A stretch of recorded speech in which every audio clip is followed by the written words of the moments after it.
Palliative care is about providing comfort to people in the end stage of life. In palliative care we seek to alleviate pain, mediate the pain for people or the intensity of their pain, and that might be physical, but it also might be emotional or psychic pain that we have within us. Now that could be coming from unfinished business in our lives or relational issues that we haven't dealt with. So in palliative care we seek to be there with people and listen to their needs and to maybe help them deal with some of those issues just as much as we deal with the physical pain of illness in their lives. Palliative care goes beyond treatment for cancer. It can be offered to anyone towards the end stage of life, no matter how old they are.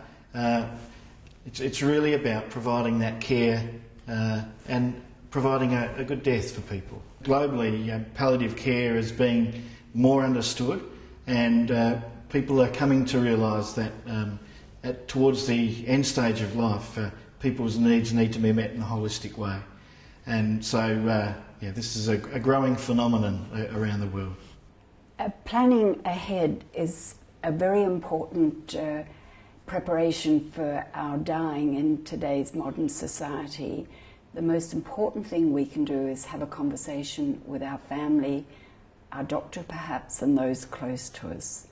This conversation is often difficult, but it's one of the most important things that one can do. Having this conversation to express your wishes about how you'd like to be cared for in the future, when you can no longer make those decisions for yourself, it's then important to document those conversations.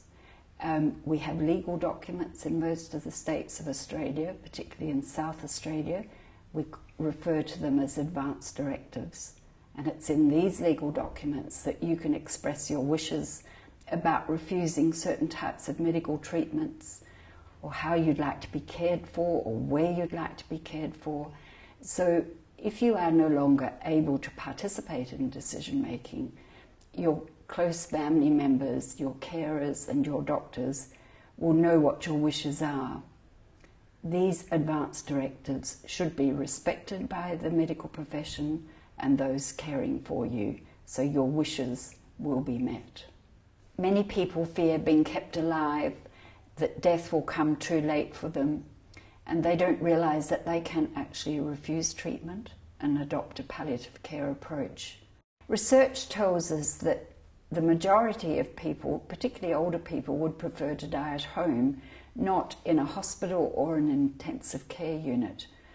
Palliative care is one way that we can achieve this and be cared for amongst those that love us in our familiar surroundings.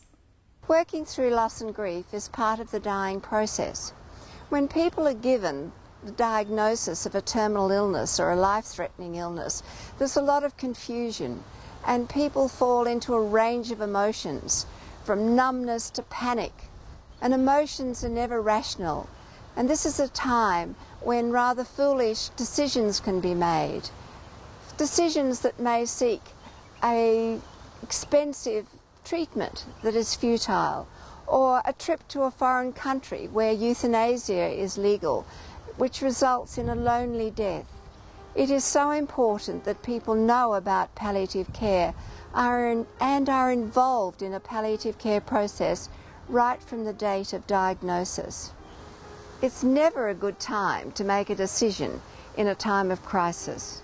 It is so much better if we can put into place some planning and have given some thought to what we value and to what life means.